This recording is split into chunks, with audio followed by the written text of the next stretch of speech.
I have said repeatedly that I did not send nor receive classified material, and I'm very confident that when this entire process plays out, that will be understood by everyone.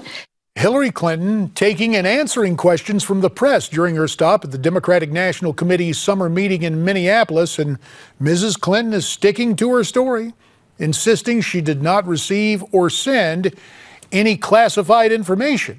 Yet earlier this week, it was determined an email released by the State Department contained classified information from several different intelligence agencies.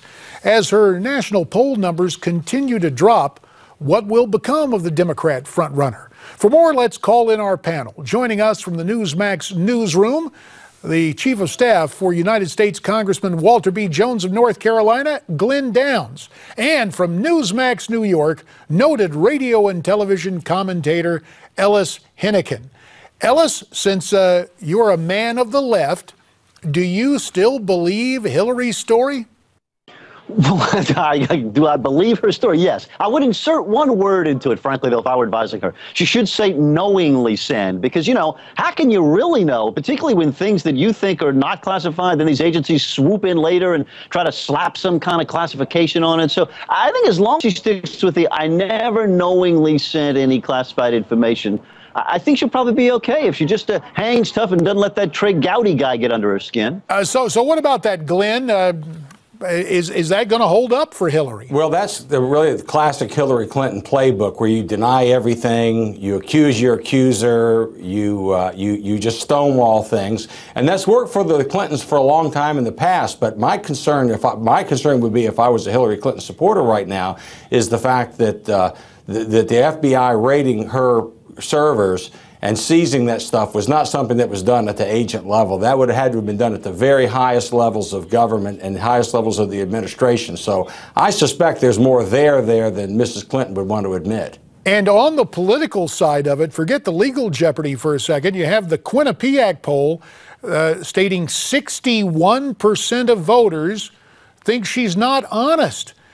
With that kind of perception in the body politic, Glen, is she in some serious trouble politically? Well, I'm not sure it's the safest thing to ask a Republican about a Democratic candidate's viability, but I can tell you from my Democratic friends on Capitol Hill, there is a great hunger for a viable alternative, and people that don't see Mr. Bernie Sanders as being that viable alternative are very heartened by the fact that Mr. Biden is making noises about getting in the race.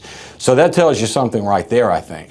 So, Ellis, I'm just wondering, what are you hearing from your other liberal friends? Are they going to stick with Mrs. Clinton, or are they interested in seeing other candidates emerge? Well, I don't think the corpse is quite cold yet, guys. I mean, she still is, 20 points ahead of most of the polls and most of the other candidates.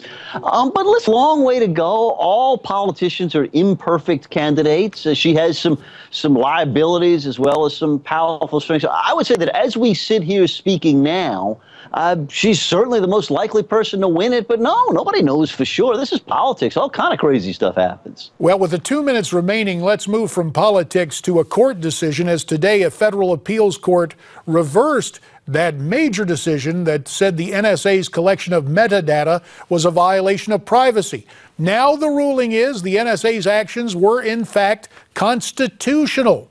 Ellis, your reaction to that ruling? Well, my first reaction was I always like it when Larry Klayman loses something, and so I guess that puts a little bit of a smile on my face.